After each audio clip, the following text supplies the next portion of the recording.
Hey everyone, we have the patch notes for patch 14.7. This patch is going to be a little bit smaller because some of the qualifiers for the World Championship are going to be played on this patch. So if you've been following that at all, or if you're just trying to play and trying to figure out what all the changes are, this is going to be the video for you because we're going to go through a rundown of everything that's changing and also making some predictions on how it'll affect the game. But first things first, they're doing some changes to Windows 8 and its compatibility mode. Not sure how many people that's going to affect, but something to keep in mind as you move forward.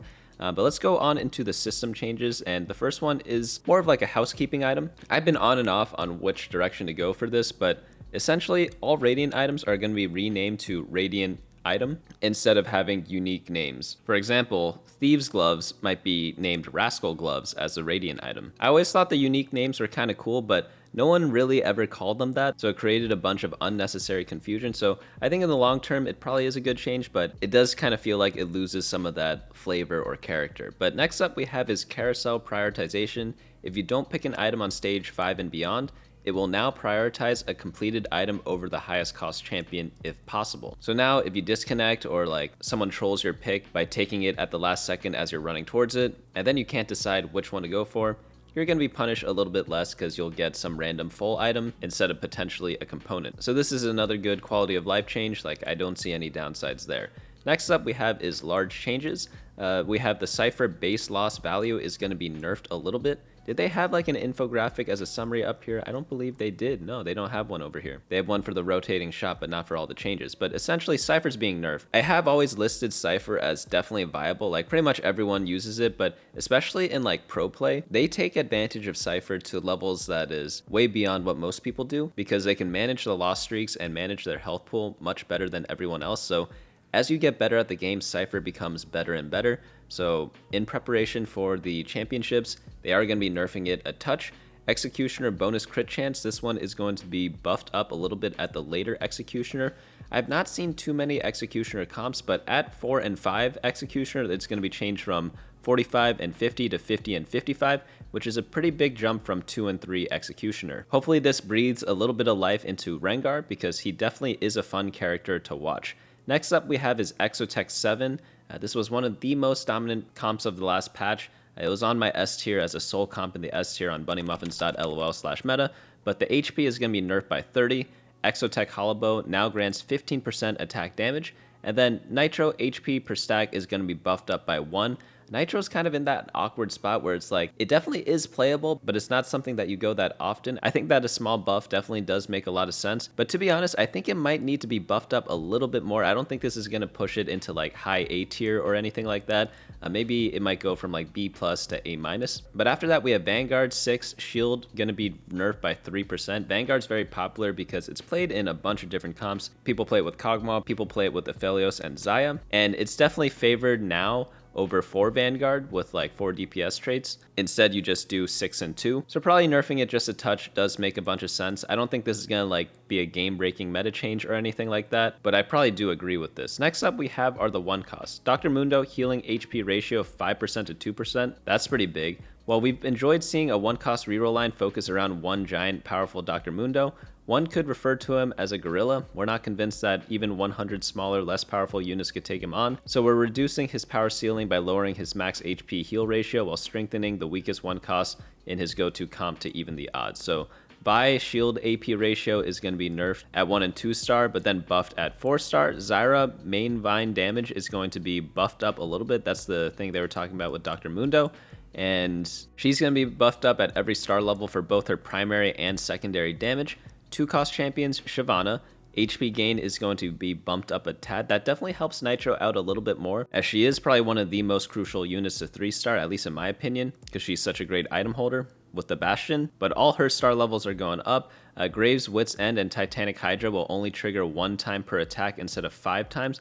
Wait, is that what was going on? 5 times? Wow. Graves' power ceiling with artifacts that take advantage of his 5 auto pellets is far too high for a 2 cost. We're removing this interaction so his go-to artifacts only apply once and ever so slightly reducing his projectile damage, as even his non-artifact builds are overperforming ever so slightly. You know one place where you could find where all these hidden interactions are? Teamfight.lol. Here we could go to the Explorer tool, look up Graves, and then essentially just be able to tell what items work really well on him and to see if there are any outliers by going to items and then artifacts, because if I had to guess, maybe they are much more performant than everything else. So if we sort by average placement, we could see Titanic Hydra is a step above everything else. Same with Suspicious Trenchcoat and Wit's End. It goes from 3.21 to 3.37, and then a big drop to 3.8 at Mittens. Like, don't get me wrong, Mittens is still very good on Graves, but it's nothing compared to these top 3 items, so they're changing that interaction there. Next up, he's also going to have his projectile damage drop by 2%.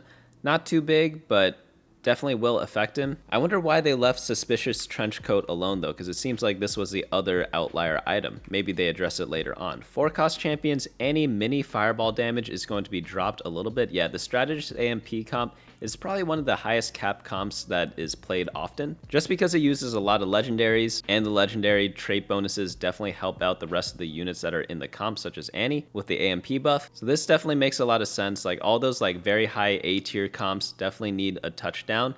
Cho'Gath is going to get a 100 HP buff. Nico Shield AP ratio, she's actually going to get buffed at 1 and 2 star. That's odd. She's a strategist. I'm interested in what they have to say here. While it would make sense to use Ziggs and Kabuko in these comps to activate Cyberboss and further strategist breakpoints, the most powerful boards don't even use these units. Oh, they're talking about AMP there. They don't really talk about Nico at all. Oh, they say it here. These buffs should also help the late game boards that aren't able to compete with the dominant AP comps as is, such as Street Demon Strategist and Cyberboss. Okay, so this is more targeted for Street Demons, even though it helps out the Strategist AMP builds. Ziggs' base ability damage is going to be buffed up a little bit. I love Ziggs as a utility item holder in the Street Demon comp, but yeah, Street Demons were in like the B tier for me on my tier list. So pushing them into the A tier, definitely possible with both of these changes. Vex ability damage is going to be touched up a little bit at 1, 2, and 3 stars, so that should be good. Vex definitely was overshadowed by a lot of the Zeri comps. And then we have 5 costs. Zac AP per blob being changed from 4 to 2. Wow, that's a pretty big change. Call it Blobageddon, the blob apocalypse, whatever you want.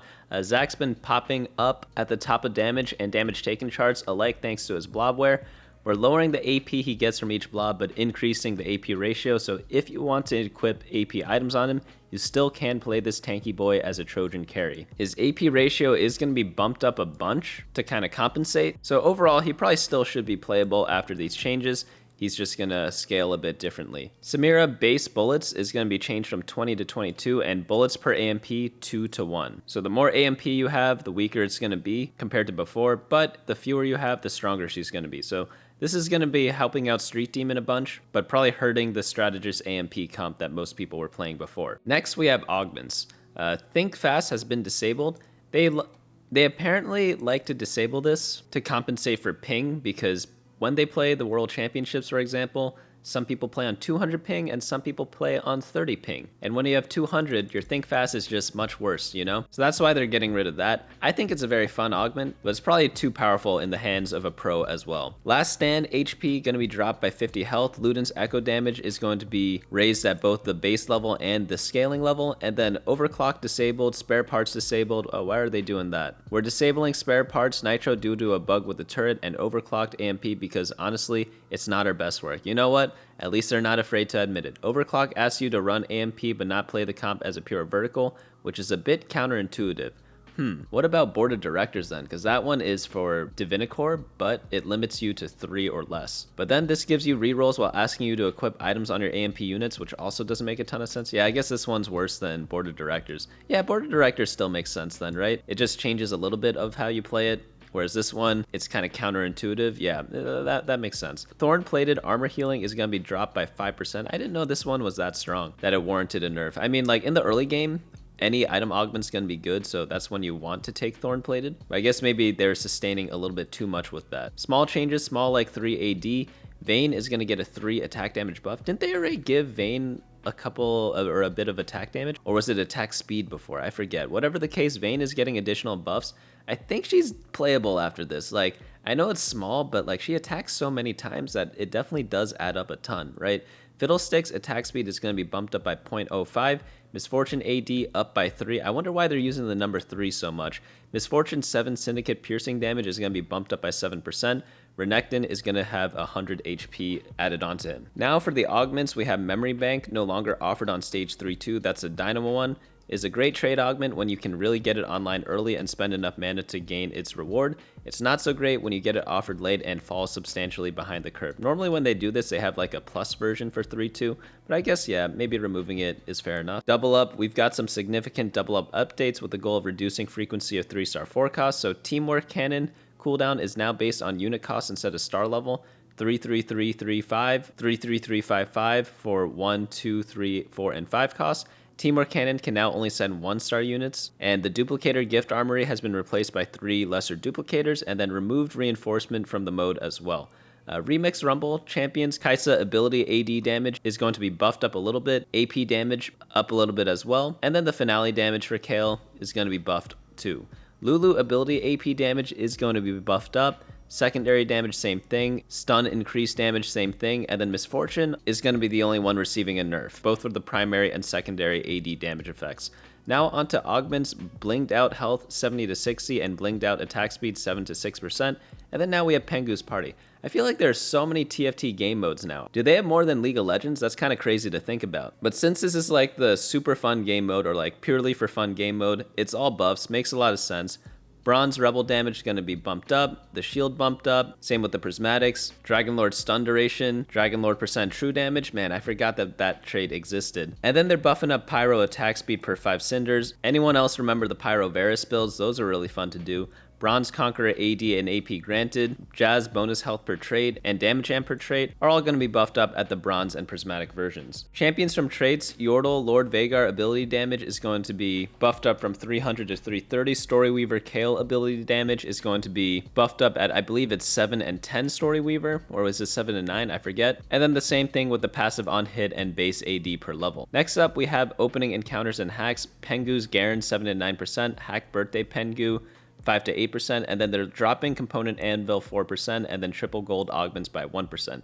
Now onto bug fixes. PvE rounds in double up can no longer offer 0 bonus orbs, and then fix a bug where 4-star Shyvana gained less HP than intended. I've never had 4-star Shyvana, but it does sound like a nice problem to have. Remix Rumble, fix a bug where 1-star Poppy's AD wasn't scaling with bonus health. When Urgot increases his range, his cone now spawns near his target instead of always spawning by him and missing faraway targets within his attack range. Fix an incorrect tooltip that stated the Elderwood trait was giving percentage AD and AP when it gives flat AD and AP instead. And then fix a bug where Storyweaver Kale could revive Annie's Tibbers. Fix a bug where Yordle was not correctly counting 4-star units when determining to give out Yordle Lord Vagar. And then fix an issue with Disco Die Portal VFX effects not matching the Portal model on mobile compared with PC. And then fix an issue where Base Garen Unbound was missing a glowing VFX. And lastly, fix an issue with silky visibility on iOS during the greeting. So not too many changes. It is a smaller patch. Like they didn't even make like a starting infographic for like all the buffs and nerfs that they normally do. So that's how small the patch is, right? Biggest change I think is going to be kind of shuffling the S tier comps and the very high A tier comps with like the B plus comps. They should be kind of pushing into each other. So the high end should be a little bit lower and the lower end should be a little bit higher. So overall, like if I had to guess, it's just going to be the same patch, but much more balanced, which I think is a good thing because it does make the game much more fair when every comp has like a very good chance. There's a very interesting analogy that I heard recently. It's like comps mean a lot in TFT to the point where like if a bronze player was playing a S tier comp, everything 2-star, like they pretty much always beat a challenger player if they have like a B tier comp with everything 2-star, right? Which doesn't really make too much sense, but that would never happen in any other game, right? So you kind of want balanced patches so that the better player wins most of the time. Because if we're playing like a shooting game or something like that, like, or League of Legends, it's very rare that the better player loses even if they're playing like an off-meta champion, right? But in TFT, that's not the case because it's an auto-battler, right? Most of your decisions are from before the fight even happens. So it's just an interesting thought that I heard being talked about earlier this week that I thought I wanted to share with you all. But all in all, I will be posting the meta snapshot on my website, bunnymuffins.lol/meta. So I will probably be adjusting all these little changes and factoring that into the tier list when the patch does come out, which I think is around tomorrow. It's usually on Wednesday for whenever your time zone is. But that's going to be it for me today. Hopefully you all enjoyed this video, and I hope to see you all on Friday.